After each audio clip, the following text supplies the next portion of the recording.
Hello, everyone. Welcome to this session on reading to learn.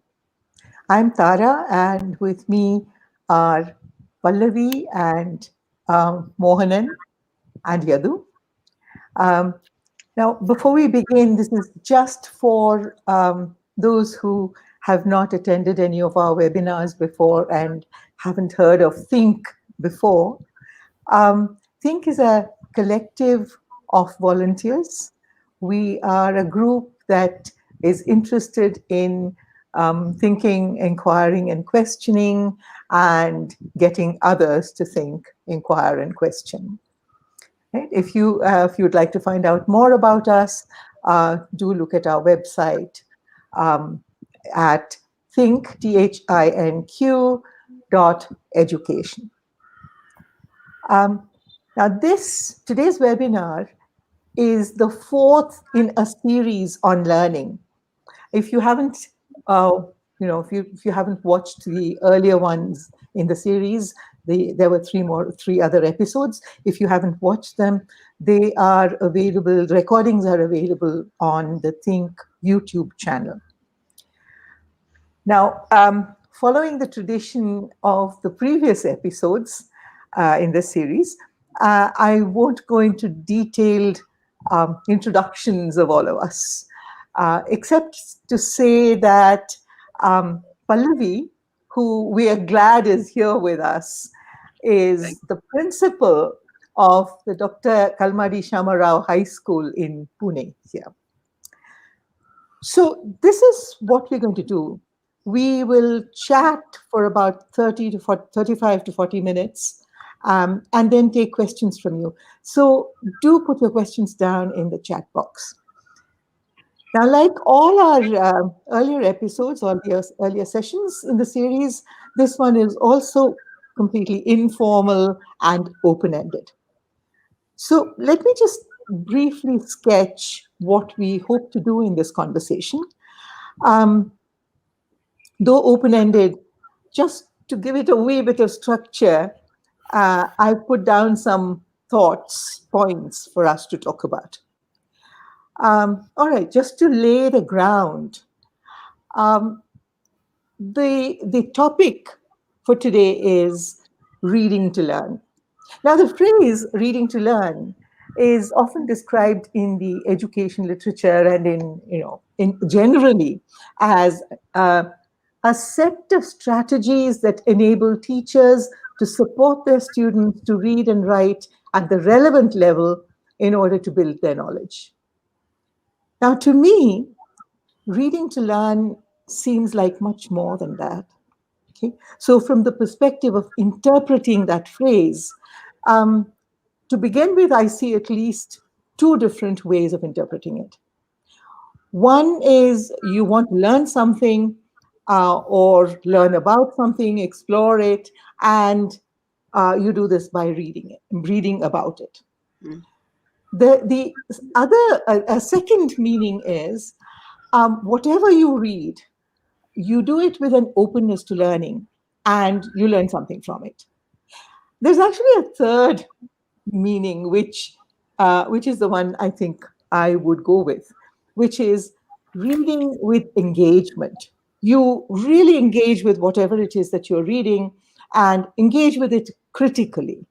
So, Francis Bacon said about books, I quote, some books are to be tasted, others are to be swallowed, and some few to be chewed and digested, close quote.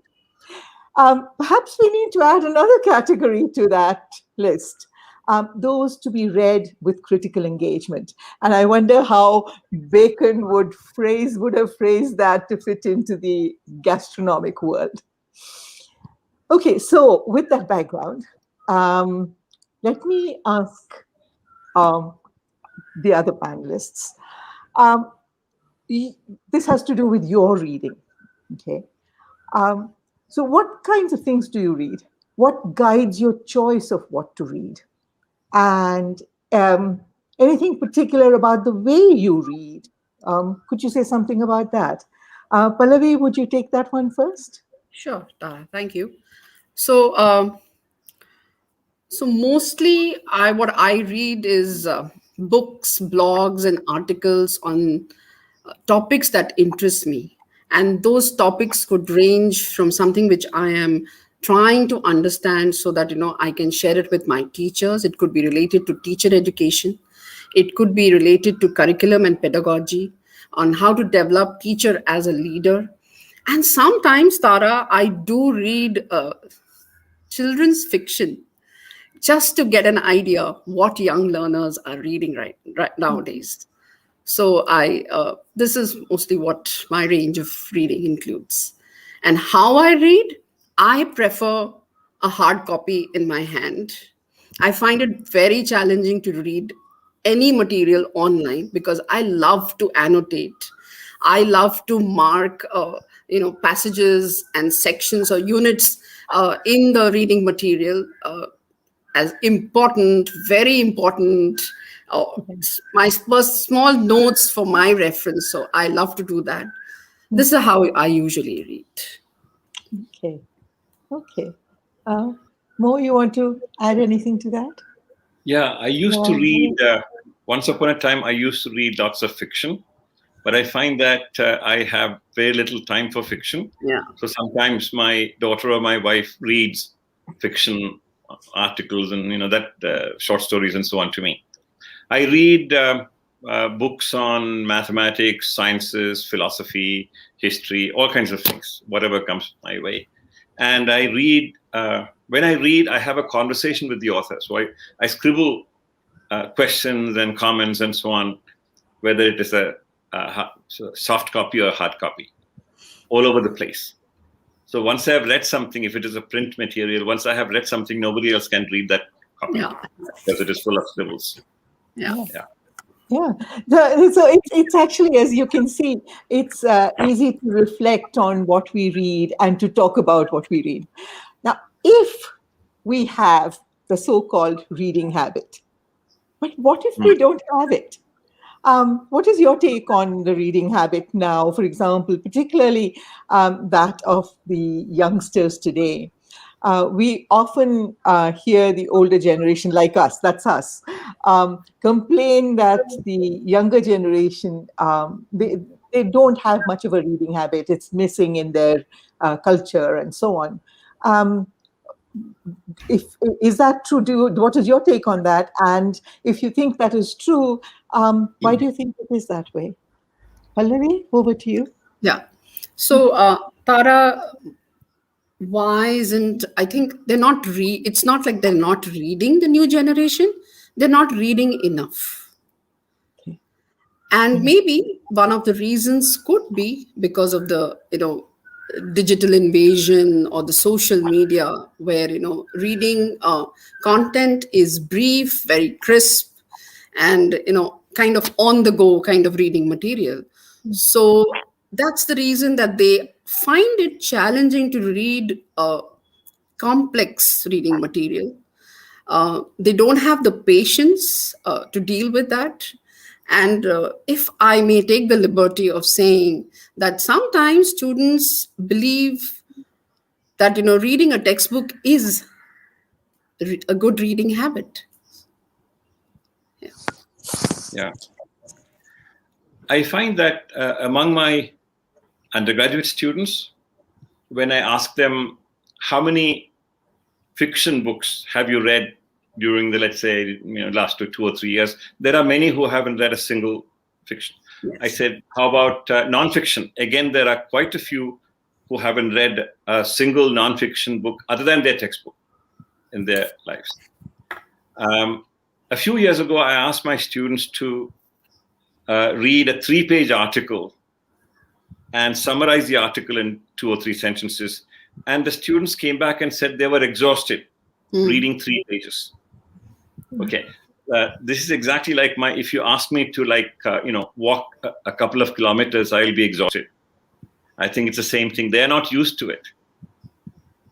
So there is that. And I think that people would prefer watching a video rather than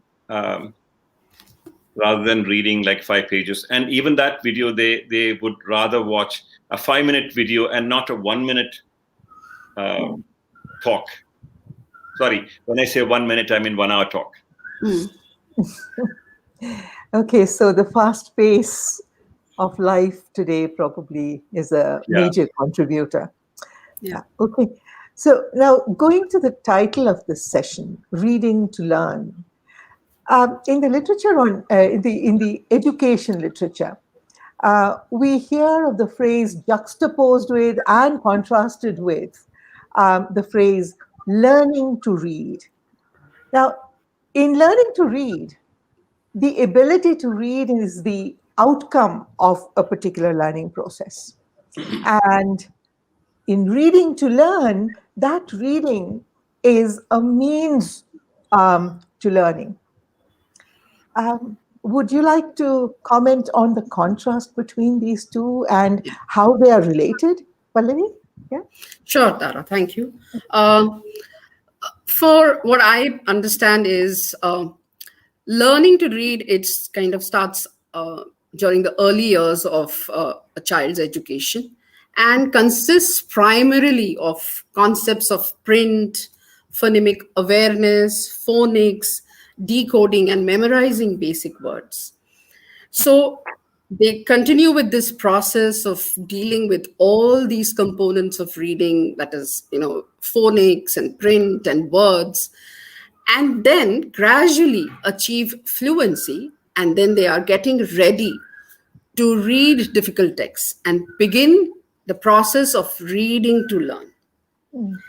So I would say that learning to read kind of happens from kindergarten to grade 3 or grade 2. And from grade 3 onwards, when new subjects are introduced in the school, that's the time we need to, uh, you know, help the children, enable children to read to learn. So when they read to learn, if I have to contrast and share the difference, when they begin to read to learn, then the focus is on reading to understand a specific topic, learn something new or complex about a topic. And the main objective is either to build knowledge or develop a skill. So reading to learn usually follows after the children have, learned the basics of learning to read, and then, they develop that capacity to take in complex and large informational texts in the content areas. Uh, Yeah. Also, I feel, reading to learn depends a lot or is facilitated when the children have a very rich background knowledge, or as I would call it, general knowledge. They have very rich vocabulary and varied experiences. Mm. Therefore, I would say that it is very essential that from an early age, children are encouraged to read a variety of texts and not just limit the early childhood education reading program only to reading stories or narratives. I think they should also be reading informational texts, expository texts. Mm. Uh, I think that's how I would describe the contrast between learning to read and reading to learn. Yeah. Yeah, I Um, would actually I would agree with Pallavi, and I would like to add one way of looking at this contrast will be to say, learning to read is a matter of language literacy. Yes. So if I learn to read Malayalam, for example, with the Malayalam script, and if I'm approaching English, I have to learn to read English separately. And then if I'm going to read Chinese, it'll have to be still different. So each language, the script and so on, certain kinds of vocabulary and spelling, whatever you have to learn for each language. That is language literacy. But having done that, for the next step, there are certain aspects that I would call academic literacy, learning, reading to learn. Once you have gotten to that stage, the differences across languages do not matter. So if I know how to read to learn in Hindi, I can transfer those abilities to English. So, for example, if I know how to summarize an article in one sentence in any language, I can transfer that to some other language. If I can structure an article in any language, that is transferable to other languages. So this is language independent academic reading. So that's how I would distinguish between those two. Okay. How to read and understand a mathematical proof. Right. The particular language doesn't matter. It's a matter of conceptualization. Yeah, and that actually leads to something directly, which is which is related to the ability of being able to read, the relation between knowledge and language. So you need the language ability and the reading ability in order to read to learn. Yeah. Right. So there was this idea. This was many years ago, I think in the late 60s, early 70s, popularized by Professor Gokak in Hyderabad, in what is now EFLU, the English and Foreign Languages University.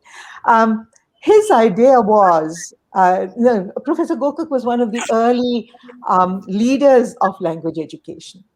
And his idea was that one can learn a great deal of language through literature by engaging with literary texts, and that then language becomes a mean to engage with learning.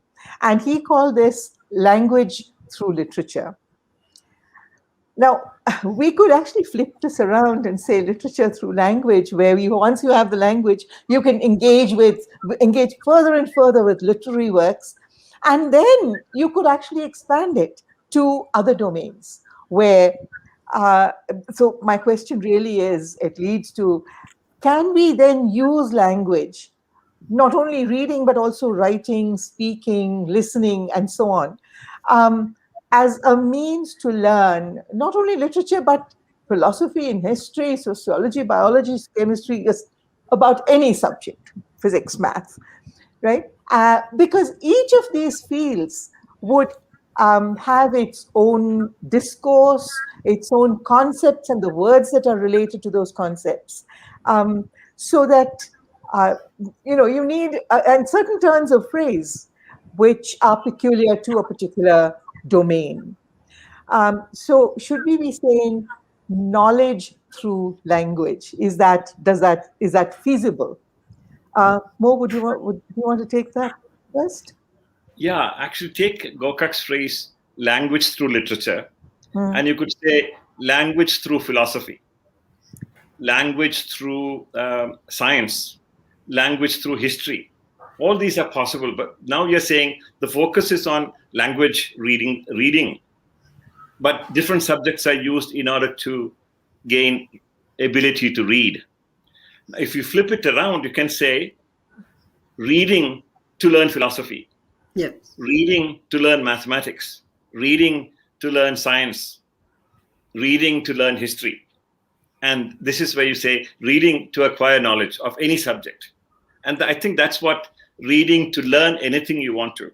That's where the flipping of Gokak's phrase happens. So Right. that means students should have the reading ability for independent learning. Independent learning is the important part. Reading becomes a means to learn. Yeah, and when that happens, it also, and if you enjoy it, it also becomes a means to lifelong learning. Yeah. Yeah. Tara, may I say something? Yeah, May I add please add. Yes. So, like previously, we were talking about learning to read here and reading to learn. So here, I would like to give this example of a recipe. Okay. So when children learn to read a recipe, what they learn is the structure of a recipe, and that's how content in or a text for a content area subject is designed. It has a specific structure. It has text features also. Similarly, in a recipe, it will have a structure which will consist of names of ingredients, units of measurements, and some specific action words. Now, when we talk about read to learn, when that comes into play, and when they want to make a recipe, then they read it with a purpose to follow the instruction or maybe modify and innovate.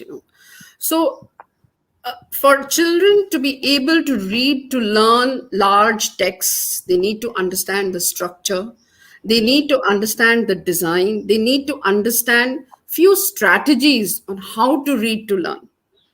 So I feel in early years, if the foundation reading instruction has a lot of focus on strategies which children can use while reading to learn. So, and also like what Mohanan was talking about, read to learn philosophy. So if children are reading history texts, so they understand that the text is structured in a specific way. It has some kind of a sequence. It has facts of some events. And then there are some comparisons, or there are contrasts and cause and effects of important events of the life of the people or the politics of that era.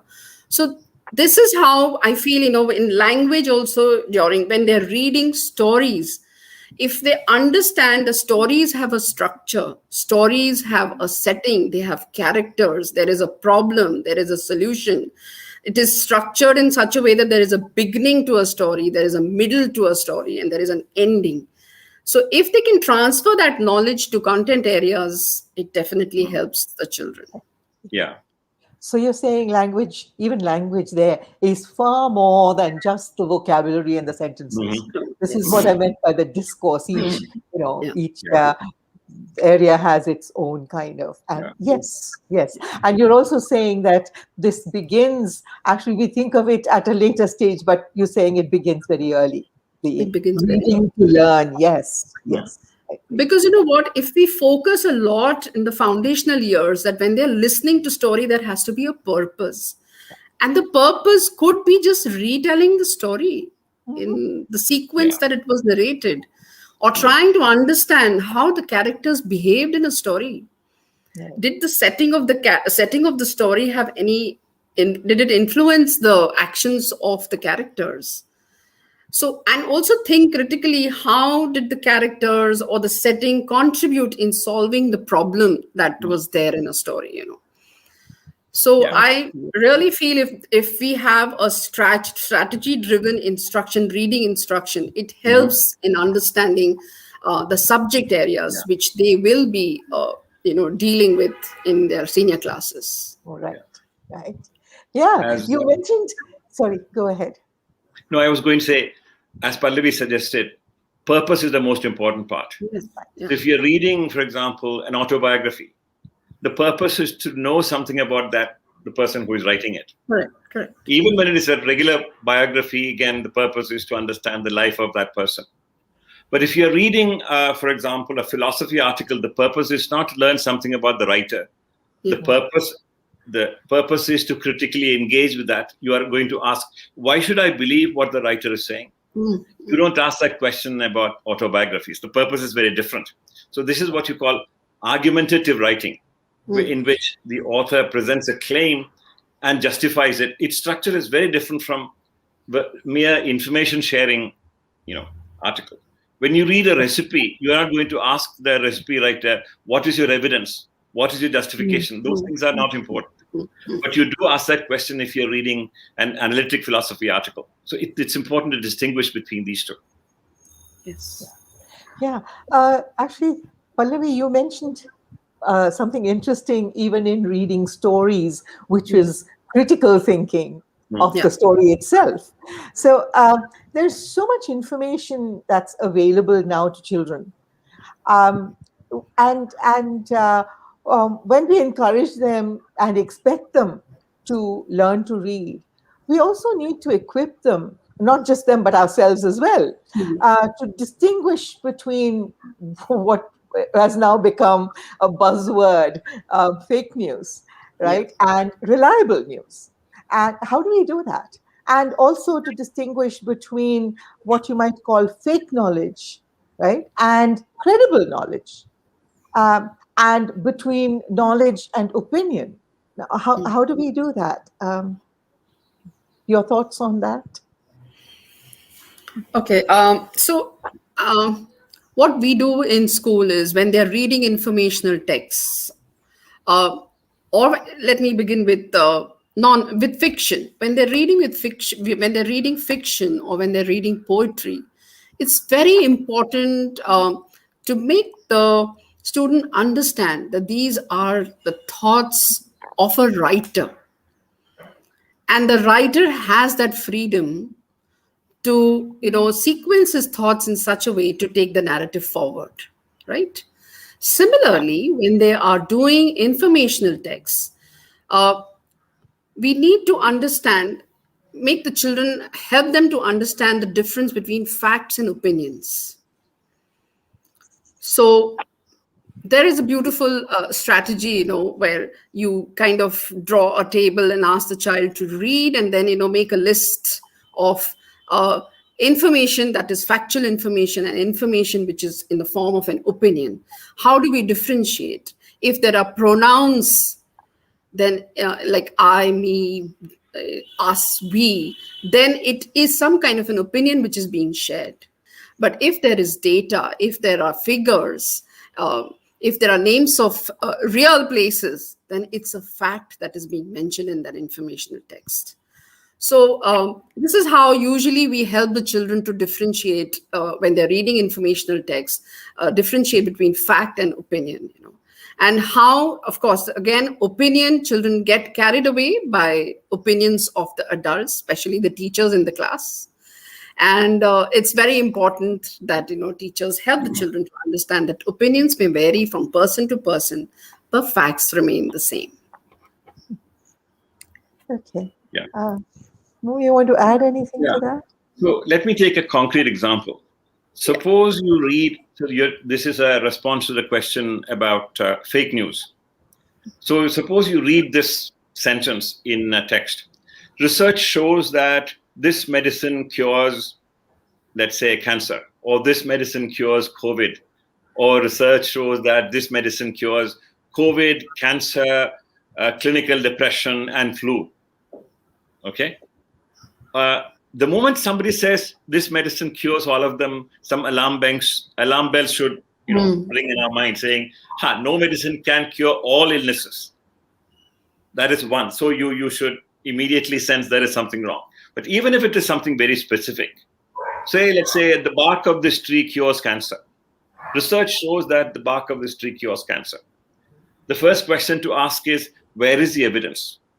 What is the source? You should ask the person who is writing is, what is your source? Where is the research?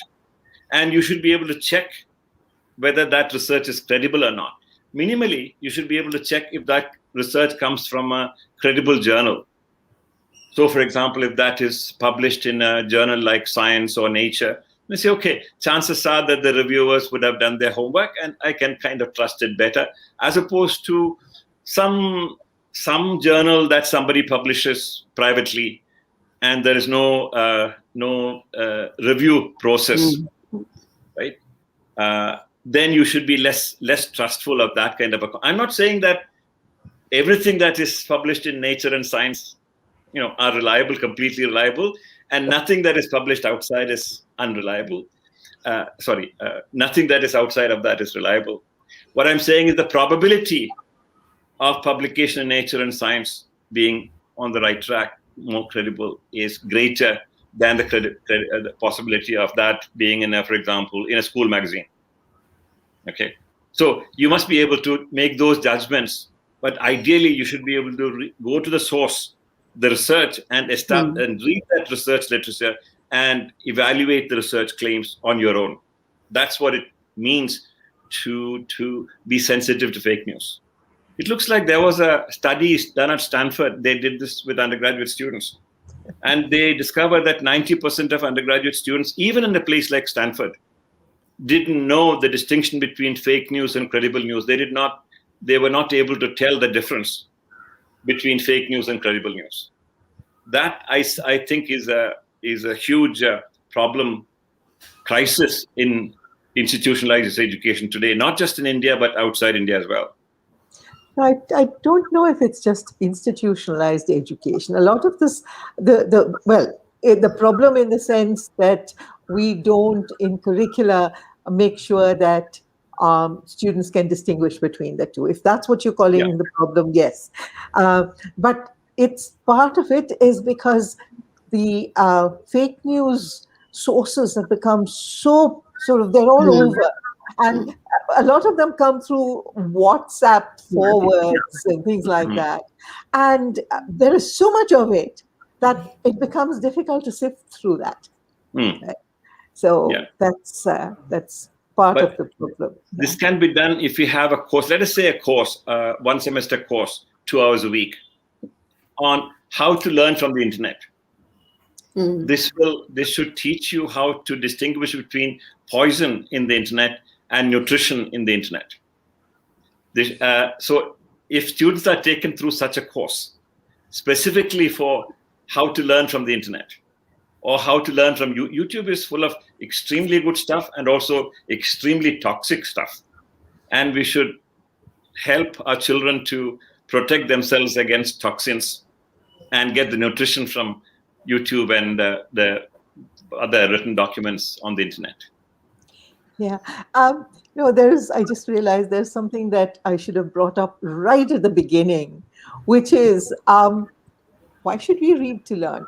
Right. But from what you've said so far, what the discussion has been so far, that's almost obvious. However, suppose, okay, Pallavi, you deal with a lot of children. Suppose someone, say an 8th grade student, comes and asks you, ma'am, why should I learn to read?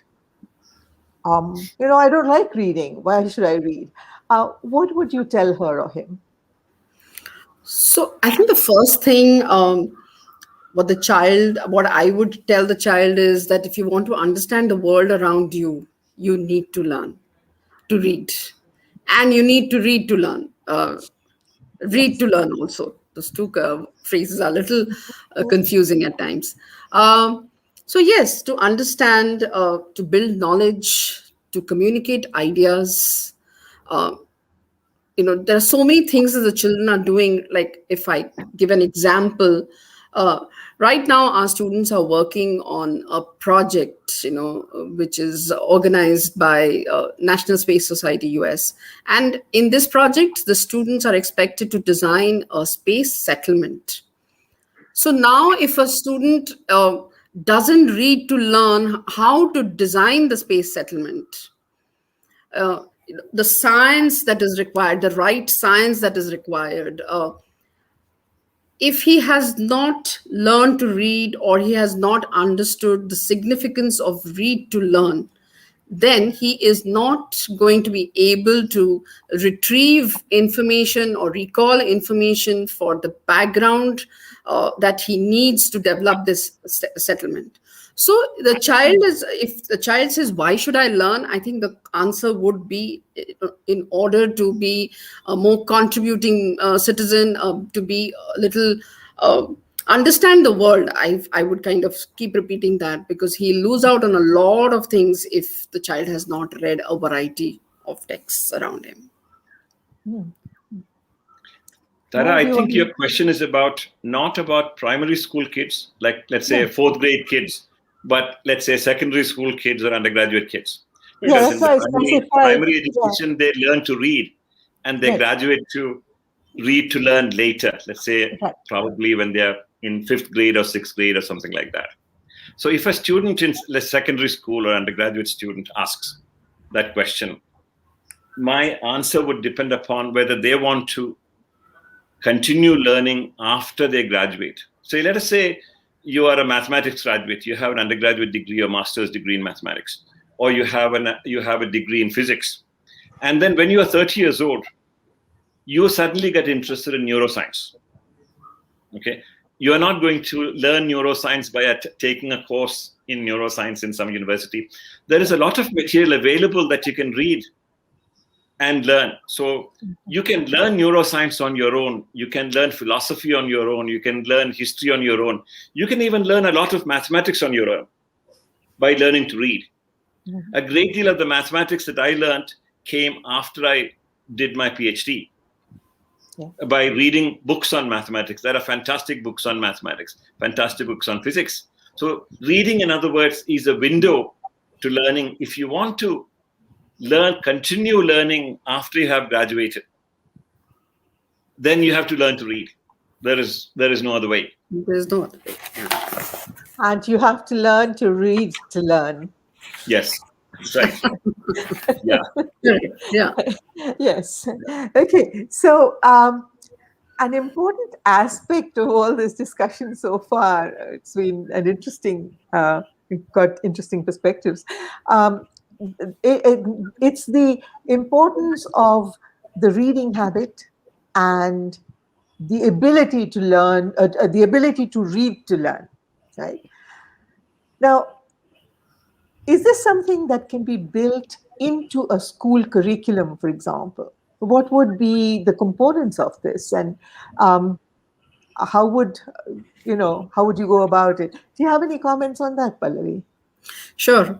Uh, you know what? I feel if we have to develop a curriculum or components, first I think it has to be strategy driven, and the two sets of strategies could be, one is teacher directed strategy, and the second is student generated strategy. That's very important because so if I have to give an example of a teacher directed strategy, it would be something called as list group label, which can be used to teach informational texts. And what happens in this strategy is that the students are going to learn a concept or a text. So the teacher tells the children or instructs the children to make a list of words they already know about the content they're going to read. Next, the teacher might just tell the children to group all the items in the list into meaningful groups, and then to label each of those groups that they have formed with list of words. And that really helps the children, the teacher also, to understand how much the children know about that concept or that text, and also the gaps. So the teacher directed strategies like list, group, label, KWL, that's really very, very useful for children when they're learning texts which are related to history, geography, science, or mathematics. When we have to talk about student generated reading strategies to help them to read to learn, it could be, of course, the first one, which I can't stop talking about, is, of course, stating the purpose very clearly, understanding the purpose, why they're reading what they're reading. Then next, understanding and thinking about the information at a very deeper level. Next, of course, chunking the information. It's very important to chunk the information into meaningful units. And finally, I would say, because we do practice this in our school, where children, learn to predict, visualize, make connections. This is such a beautiful strategy of making connections, where the children make connections with the text at three levels. First is text to self, whether whatever they are reading, have they experienced something like this? Then text to text, have they read something like this in the newspaper or an article? And the last one is text to the world. So these connections, so prediction, visualizing, making connections, and the final one is asking questions related to the content they're going to read. So these strategies, teacher directed and student generated, where the students also learn to create concept cards, they create mind maps, they design their own graphic organizers to represent the information that they have read. So these could be the components which we could include in the reading instruction program designed for the kids. Okay. Pallavi, the one consequence of if you implement something of this kind would be that teachers then won't be able to say, I'm a biology teacher, I'm a physics teacher, I'm a language teacher, because they would all have to work together. Yes. Because the children will be making these connections, and they would have to first of all, make the connections themselves, and also help the children make the connections. Yes. So that would be an immediate consequence of implementing something like this. Yeah. Mo, do you want to add something to? Yeah, a good example of that need to abolish the distinctions between so-called subject teacher and language teacher, and get them work for the student's benefit would be something like learning to read mathematics.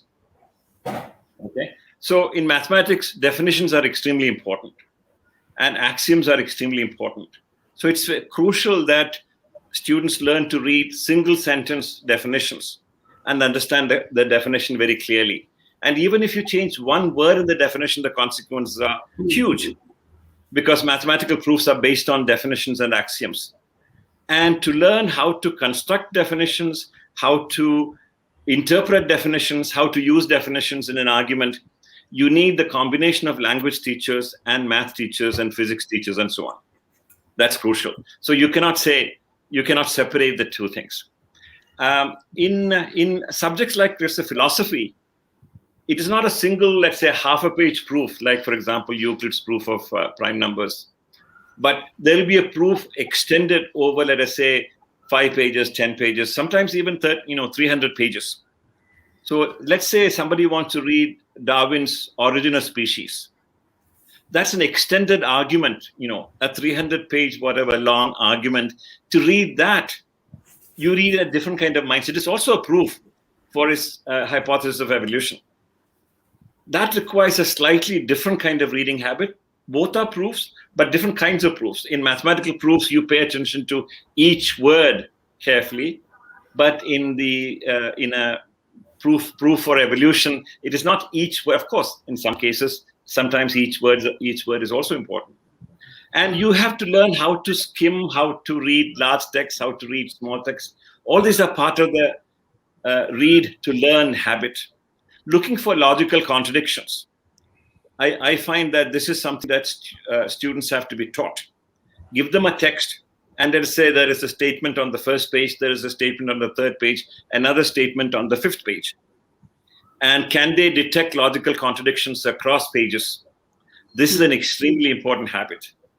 Can they detect logic? You mentioned, for example, make inferences. So if the author says something, can you then deduce the logical consequences of that statement?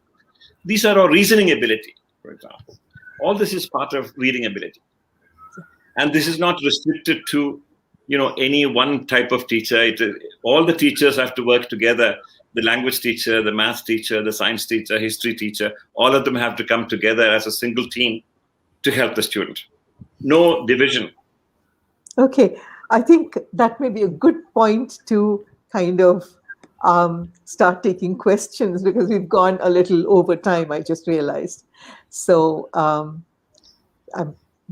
if we can have Yadu come and tell us about the questions. Yeah. So we do have several questions, and thank you everyone for that. So we'll try to take and address as many as possible. So let me bring up the first one. So this is a question from Tarun. He asks, when we say learn to read, are we only focusing on understanding? Mo? Learn to read is not necessarily focusing on understanding. Let's say at the base level, perhaps reading comprehension for a particular language. So learn to read English texts is reading a text and comprehending the basic content of that text. This is language comprehension. But when we say read to learn, we are going beyond language comprehension to the process of independent learning, regardless of the particular language. It is the academic ability to learn on your own, independent, self-directed learning. So the focus has shifted. And understanding, of course, is one of the parts of read to learn. The understanding is not sufficient. There is also critical thinking. Because when you're reading something, in order to learn something, you have to ask, why should I believe what the author is saying? That's critical reading. Or the kinds of things that Pallavi mentioned, making connections, making inferences. All these are important in the academic reading. Actually, I have a question for Tarun, whether he meant learn to read or read to learn. Okay. Yeah. Okay. But you All can right. Perhaps go to other questions in the meantime. Yeah. Yes. Yeah. Okay, so I'll move on to the next one. So I don't have a name for this, but there's a statement. What is helpful for teachers is to see how to teach with a purpose and a strategy that looks like and strategy which looks like in a classroom. So maybe some examples for that. How to teach with a purpose and a strategy and what that So, looks like in a classroom. so what the question is really asking for is, or the person is asking for, is an example of how Mm. you do that with a purpose. Yeah. Yeah. Yeah. Pallavi, do you have Yeah. an example that? Yeah. So recently, like we were reading a lesson on Nelson Mandela, his autobiography. We were reading an excerpt from his autobiography. So the purpose that I gave to the children was, read the text to kind of understand the struggles uh, that Nelson Mandela experienced uh, in his lifetime. So that was one purpose that we gave to the children. The second purpose was, so this text is about how the day when he was uh, became the president of that country. So we gave them that. But the purpose given to them was, first of all, understand the struggles and the challenges that the. Then, second, also understand how that event has been described in the textbook. Instead of just telling them, there is this event, and then, of course, there are some questions in the textbook. So, with this purpose, the first part would be, okay, the purpose that I'm giving you is how has the writer described the event? Okay, what are the adjectives that have been used, the describing words? So keep that in mind. Then again, he talks about the struggles and the challenges, about his childhood, how he grew up. So there are so many multiple purposes we can give to the different units in a lesson. What becomes very challenging for the kids is, for the children, is to read a large text. That kind of intimidates the children, and that discourages the children from reading. But when you give them very small purposes, simple purposes to understand the text, to comprehend it, to interact with it, to engage with it, it really helps. Also, we use something, a very simple reading strategy called think marks, which is, of course, a form of annotation, but where children, you may use very simple symbols like a heart, just to tell the teacher, I drew a heart here because this part of the text, I just loved it. They draw an infinity symbol to, tell the teacher that, this part of the lesson, I connected with it. So when Nelson Mandela talks about his childhood, how he grew up, about his family, the children immediately made an infinity symbol there, that I do connect with that when we think of these national leaders, we never think about their childhood or the family that they come from. So these are beautiful symbols that children use, or if they use a question mark, if they're confused, they didn't get what the writer is trying to say.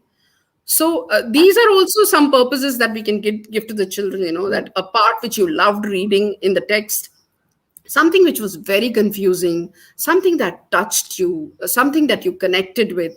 So these are, and purposes, of course, I usually chunk it and, gives purposes, multiple purposes for one lesson, so that children engage with that part of the text.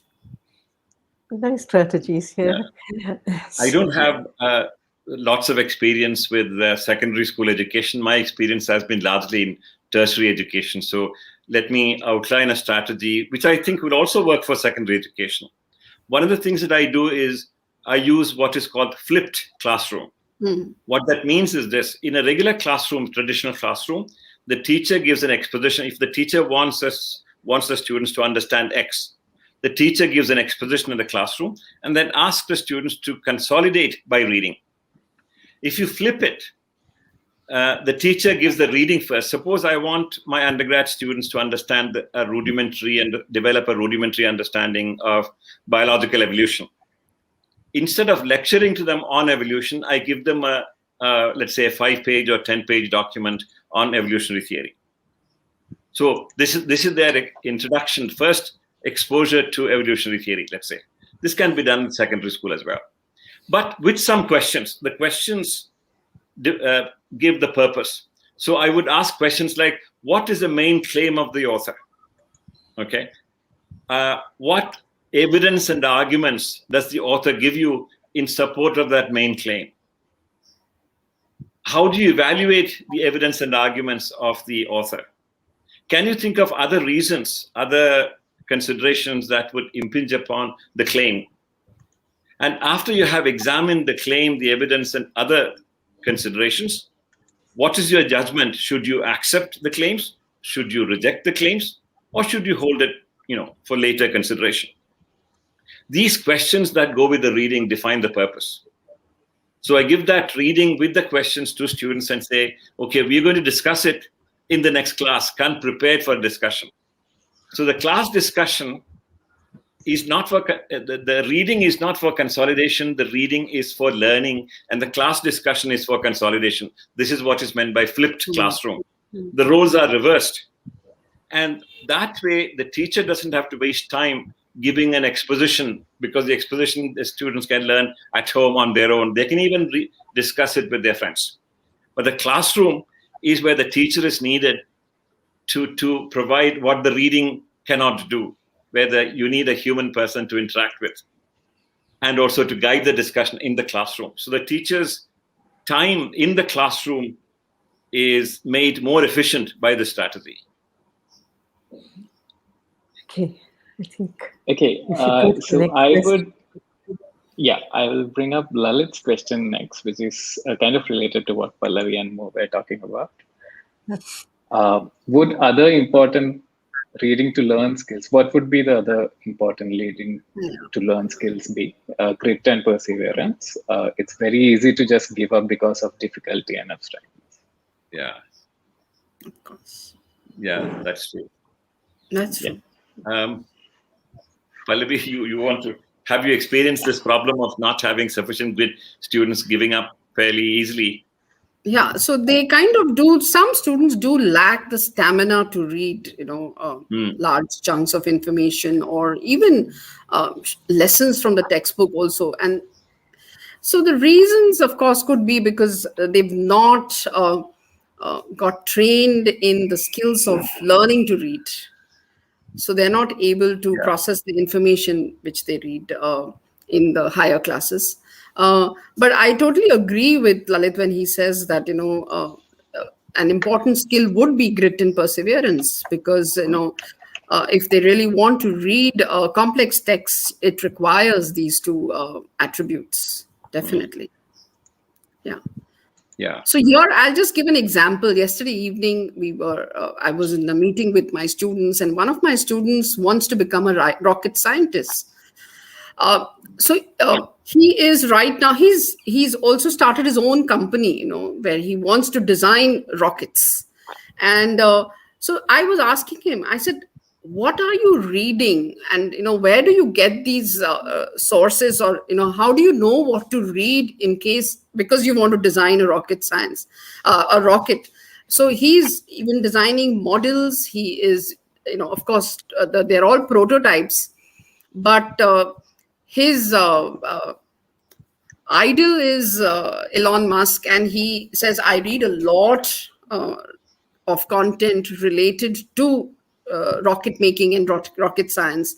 And here I'm sure these skills and the attributes of grit and perseverance come into play, because this boy is only in grade 9, but he has so much information about this topic that, we are in search for a mentor for him, so that, we could help him, because teachers are not equipped to deal with this kind of information. So we are definitely looking for a mentor. Yeah. Yes. Can I just say something about Lalit's question? He's talking about grit and perseverance. Pallavi mentioned something that takes that, it's another extreme of this. There's another part where, as you're reading, you don't understand something and you give up. You don't continue. Now, you need a certain amount of grit and perseverance to say, okay, if I don't understand it now, if I persevere, if I read another page, maybe the answer is there and I will understand it better, rather than giving up at that point, right? Uh, that's one kind of perseverance. Another is it triggers a new thought in you, and you take off along a different path at a tangent. Um, it takes perseverance to come back and go back to the reading. So, two kinds of perseverance that also are required as part of learning, of reading to learn. Yeah. So, I'll share with you my own experience of learning by reading. So I learned neuroscience after I was 25 or something like that. I never had any courses in neuroscience. I've never taken a single course in neuroscience. But I became interested in neuroscience. I wanted to learn it on my own. Now, if you read neuroscience, the first thing that strikes you is they have huge number of terms in terms of brain regions. They use all kinds of words like neocortex and hippocampus and amygdala and so on. And like, I don't understand most of those words. Too many words. And you have to understand in terms of the brain organization, which is very hard. So the first round of my reading was I didn't understand the meanings of those words, but I did get a general understanding. I kept reading. As I kept reading, my understanding grew more and more. So I didn't give up simply because I didn't understand. This is the point that Tara was making. And this is crucial. Reading, even if you don't understand everything, if you understand 20%, that is fine. In the next round of reading, you will understand much more. That is what happens in every substantive text. The other is this. It is not simply when you are reading that you learn. It is after you have read, when you're riding a bicycle, when you're in the shower, when you are thinking about something lying in bed. That is when you learn. So this is like, for example, what is called sadhakam in Carnatic music, or riyaz in Hindustani music. You keep practicing in your mind. You keep thinking about what you have read in your mind. The mental practice, the mental activity, when you are not sitting in front of a book, that helps you to understand it. And when you go back to what you're reading, after that mental practice, you suddenly discover, now I understand it. And this is also crucial. This is also part of I would call it part of the grit and perseverance. You have to persevere not when you're reading it, but even outside when you're riding a bicycle. You're learning when you're writing about something when you're riding a bicycle.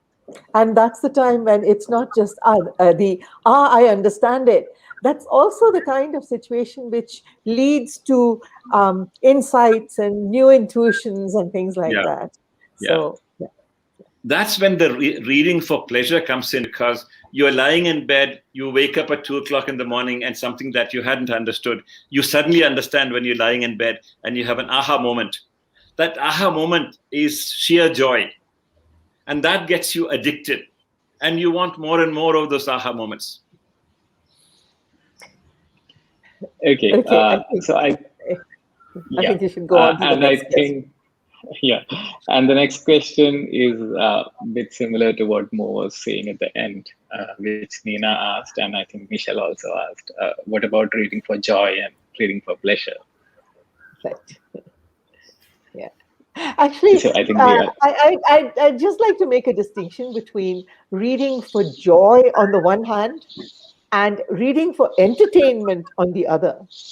Because, when you read a sort of tough text with engagement, that can bring a lot of joy, but that's not entertainment, right? So when you're reading a light novel, for example, that would be for entertainment. I just wanted to make that quick distinction. Yeah. All right. So whatever I read, I have immense joy. When you struggle with what you read and you understand it after, let's say, 2 months or 3 months, there is great joy in it. That's not entertainment. Yeah. Okay, we should. So let me bring up a question from Velavan. What would a text word text to world association look like? Well, I can think of a lot of things where you read something and you suddenly say, I've noticed that outside in the world. So, for example, something about patterns in trees or patterns in plants. And then, that's, you suddenly realize that you already knew it and you didn't know you knew it. Um, and I mean, I'm sure there's a whole bunch of other things that could happen too. Pallavi, you want to add something there? Yeah, text to world is something you've watched on television. You connect with that. So if primary school children are reading about the habitats of wild animals, let's say, so if they've watched something interesting on television, on National Geography about habitats, and if they're reading a lesson on habitats of wild animals, immediately they'll be able to connect. That's text to the world. So what they are reading in the textbook, they connect to something they have seen on television, or maybe watched a movie or read about it. So this would be a text to world association. So to add to what Pallavi said about habitat, to understand the word habitat, suppose you find in a textbook, if you take fish and leave it outside of water on the land, the fish will die. In contrast, if you take a bird and keep the bird immersed in water, the bird will die. Why does the bird die? Because the bird's habitat is not inside water, it is outside water in the air. Fish, on the other hand, has water as the habitat. And if you take the fish out of the water, the fish will die. Notice that if you say that, children have an understanding of the world to make sense of that. So they immediately make the connection by giving an example of this kind. And now children understand the word habitat by examples of that kind that allow you to make those connections. Okay. So I just wanted to bring it up that it's a bit after 6, but since we have a lot of questions, shall we continue? I think if there's anyone who needs to leave, can't stay, feel free to. But perhaps we can try and at least take a few more questions. Yeah? Sure. Is that all right with everyone? Yeah. Okay. Yeah, let's do that. Okay. So the next question is from Michelle. How can a grade 2 child understand the meaning of facts and opinions? Why should you want a second grade child to understand that? Would you teach quantum mechanics to second grade kids?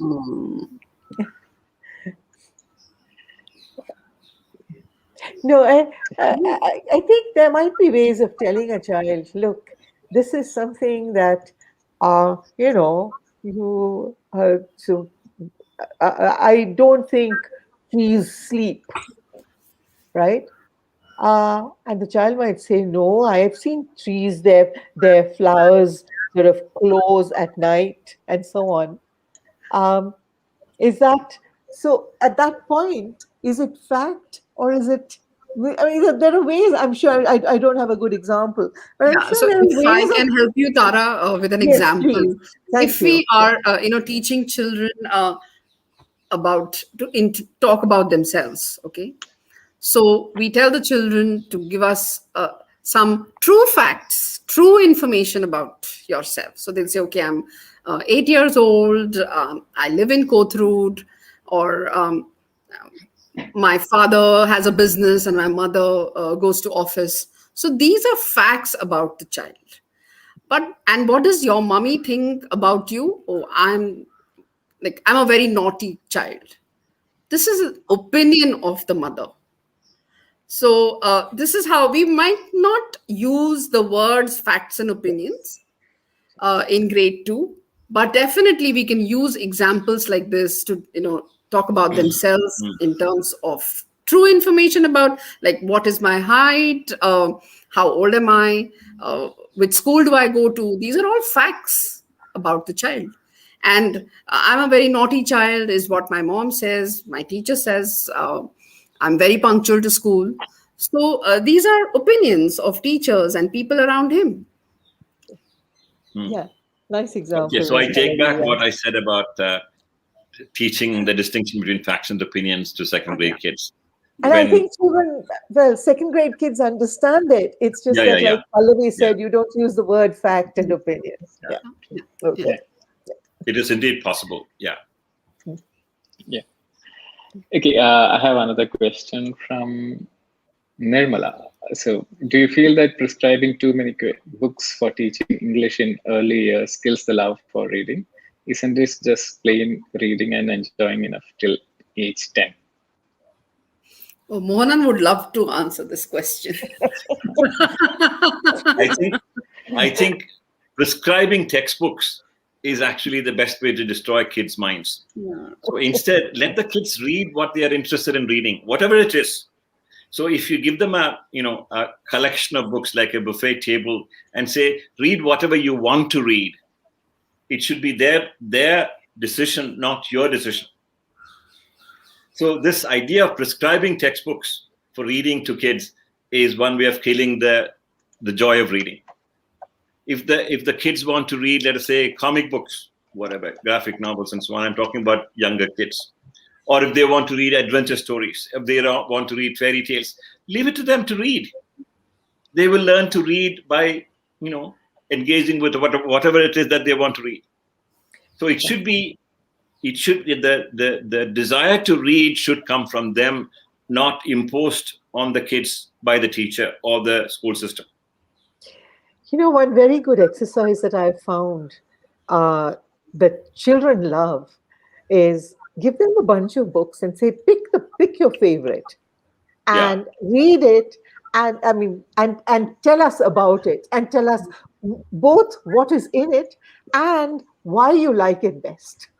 And it's a great exercise for children to learn both the reading part and to develop the speaking habit. Yes. So Okay. I think it's a matter of choice there. Yeah. I think we need to give choices. Yeah. Okay. Yeah. Sorry. Yeah, I have a comment from Mohammed. Reading is one of the ways to learn, isn't it? Observing to learn, doing to learn, listening to learn, even speaking to learn. So, any thoughts about this? Absolutely. Yeah.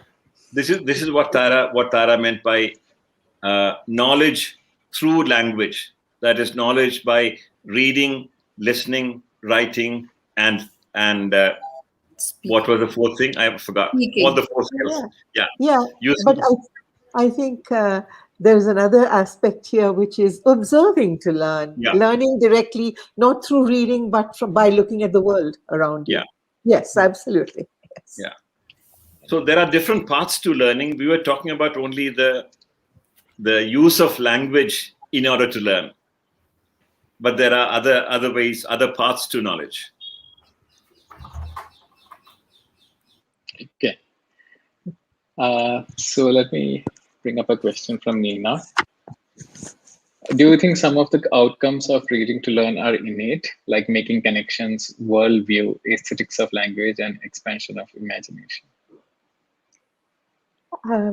Partly, I guess, innate. I mean, you have the sort of potential for it, but it's also something that can be developed through exposure, through practice, and so on, I guess.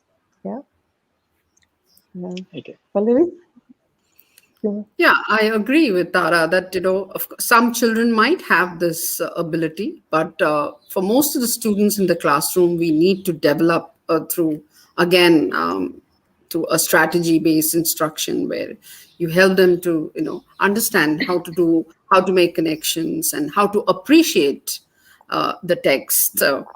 How to, of course, again, make associations of that text in different subjects also. So definitely, for some it may be innate, but for many we need to teach them. Yeah, and they also need to have role models. Sorry, go ahead.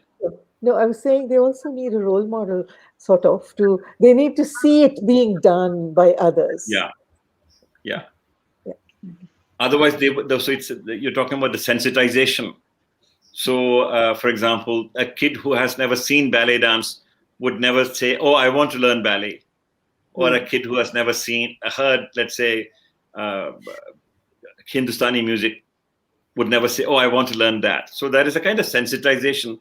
There is also a kind of base level which I think everybody can acquire. So take something like drawing. There is a rudimentary set of drawing abilities that anybody can learn, like perspective and basic stuff, where special talent is not required. But painting, of course, has, if you have a special talent for drawing or painting, you can learn much faster. So these are two different things. High level of talent versus base level ability, skills that all educated persons should have. That's a bare minimum. And then there would be things that need more practice, more exposure, like making connections. You might do it naturally, but it helps to see others do it and say explicitly, this is what I'm doing, or this is a good thing to do, kind of thing. Yeah. Okay. Okay. I have a question from Edna. It's gonna be in 3 parts because it's a bit long. Let me just bring that up. I have observed that language complexity, complex sentences, terminology, etc., many a times hamper students' learning of concepts. Some older teachers of language and literature are of the opinion that it will always exist and is needed in every field. How much importance should we give to language complexity when teaching or helping students learn an abstract concept? If learning the concept, if understanding the concept, an abstract concept is the important part, we need to make it as simple as possible. Because sometimes it may not be possible to make it, really simple. But once they've got some inkling of the concept, is how I see it, then you can complexify it, you can add whatever else, you can give the appropriate terminology for it and say, this is how it's said, this is what the technical form for it is, and so on. But you begin with it in as simple terms, in as simple language as possible. Yeah, does that make sense? Do the others agree there? Yeah, I think one has to distinguish between both. There are certain forms of writing, for example, journalistic writing, where they have just extremely short sentences and only 2 or 3 sentences per paragraph and so on. That's journalistic style. But you also have other kinds of styles where a sentence may have about 5 or 6 clauses. That's the reality. And it is important for a learner to engage with those types of learning as well. So you have to develop the ability to cope with all these different kinds of texts. And for that, you have to begin your preparation in school to do with both types of texts. So there's a kind of reading that you need when you read a mathematical proof, and another kind of reading that you need when you read, extended text. You need both. So that reading ability is important. If you just simplify everything for students, then you are spoiling them. During the initial stages, yes. But once they have become mature, then you have to expose them to complex texts. There is no other way.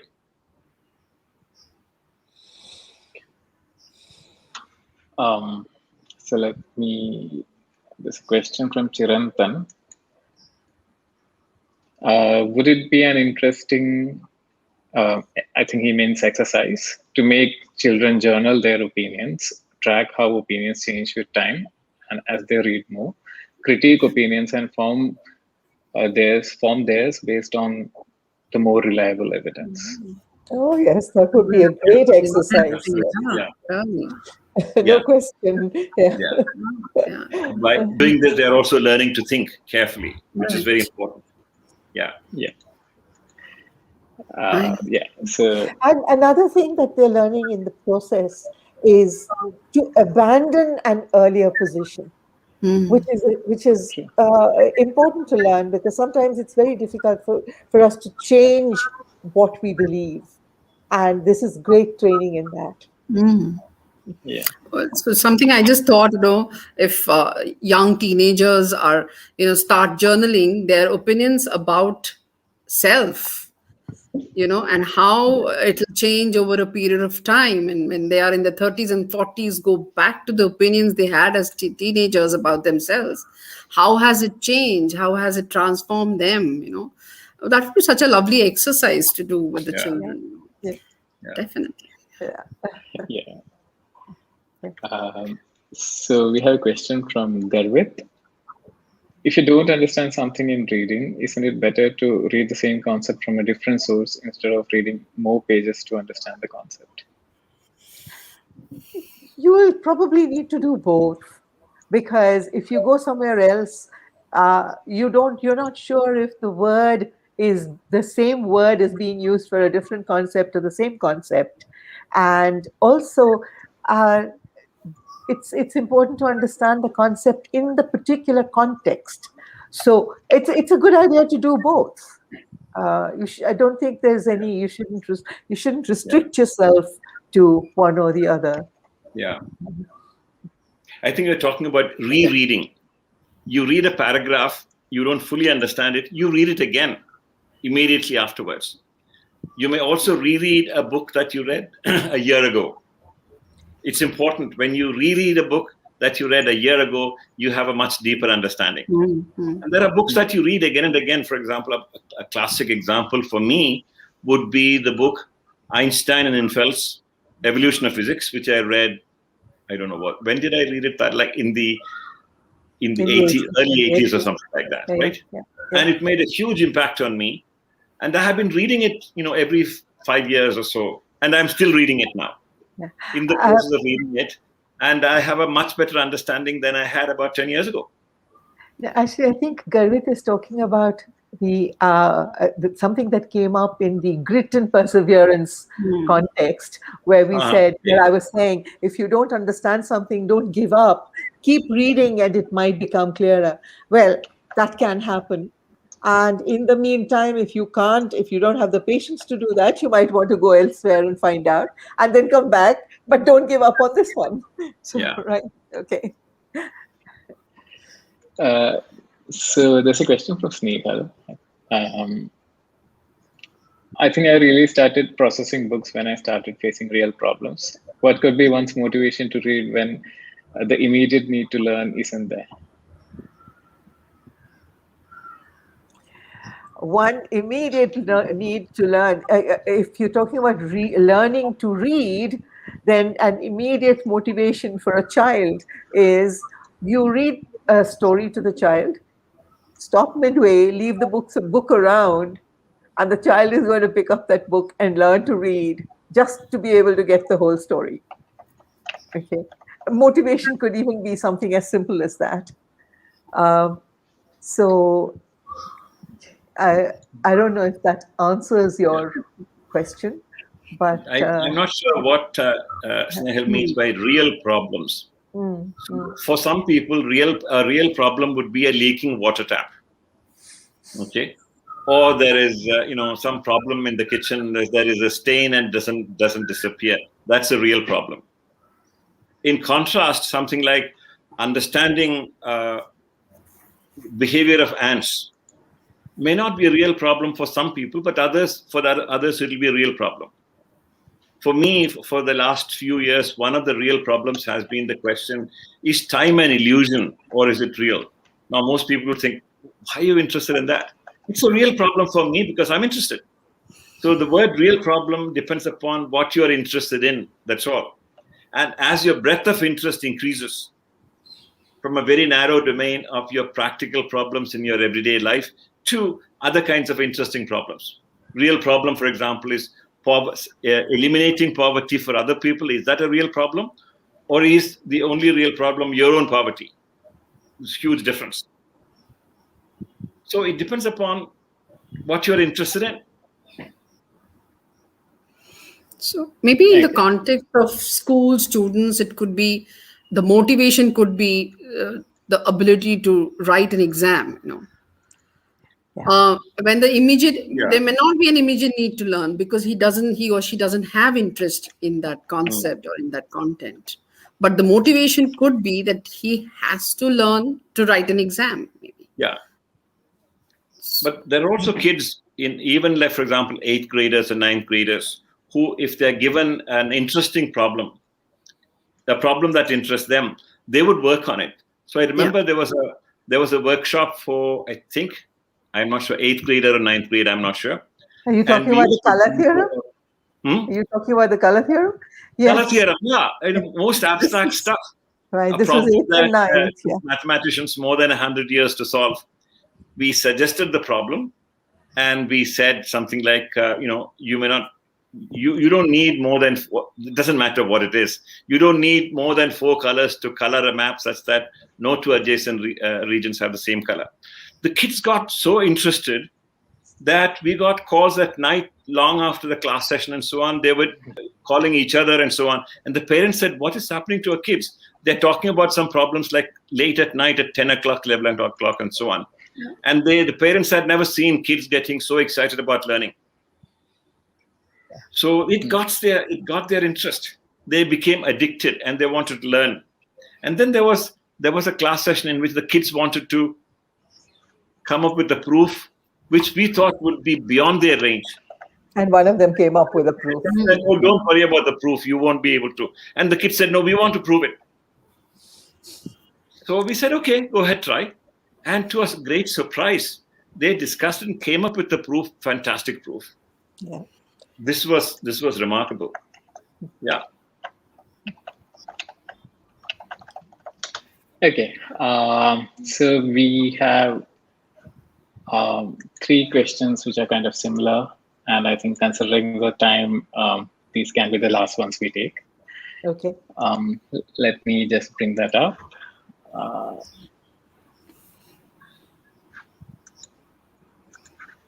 Yeah. My students ask me, why not watch videos and TED Talks? Why do we need to read? There's another one. I think it's from Snehal again. I'm not good at reading, hence sticking to audiobooks. Is there a significant difference in the methods? And the last one is from Rajendran of similar nature. He's asking, what about audiobooks? Can we consider listening as reading?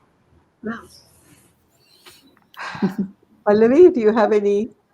Yeah, I think we'll need to follow, Tara, the same methodology where you listen to speak, read, write, and again, listen with a purpose. A purposeful listening is something that, so the same strategies apply if a student is not interested in reading but prefers listening, which is going to help to develop the reading stamina also, because the background information or the background knowledge is going to be strengthened.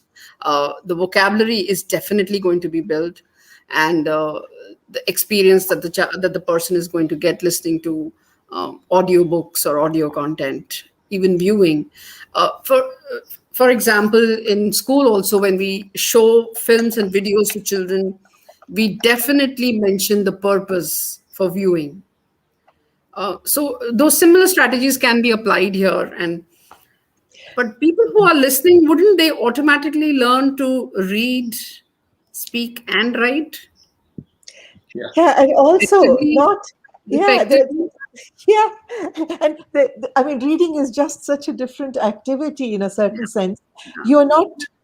You might learn very differently if you are doing it by reading, because I can imagine for myself, if I'm listening, there's a continuity, whereas in a book I can stop, I can make notes on the book, like you said, Pallavi, Yeah. and I can put down the book, think about it. Somehow I don't do that with listening and with TED Talks. And then, of course, there's so much more available by way of books, which are not available in TED Talks and in audiobooks, for example. What if you want to read Aristotle or Plato? Yeah. right? And there's so much Yeah. that's just not available in other modes than reading. Uh, and if you do learn to read and enjoy reading, that's just one extra thing, even if you're listening to TED Talks or learning from that and from audiobooks. Yeah. It's just so much wider. So also saying, I'm not good at reading, so why don't I just listen or watch a video, is like saying, uh, I'm not good at mathematics, I'm not good at science, and therefore I'm not going to learn that stuff. Okay, I'll read only whatever, graphic novels. That's a handicap. So you should realize this is a handicap, and it is a reasonably curable handicap. If you think you are not good at reading, if you think you are not good at mathematics, that is because you haven't had an opportunity to engage with it. So you should think of it as multiple sources of learning. So there's the kind of learning that you do when you're talking to somebody face to face, but there is also a different kind of learning when you're watching a recorded video because you can go back. That's a different style of listening, where you can go back and check, cross-check, pause, reflect. You cannot do that when you're talking to somebody at the dining table. And then when you read a text, it is still different. It's a different mode of learning. So you cannot do mathematical proofs by simply audio method. You have to write it down. So if you think this is important, then you have to learn to read. There is no other way.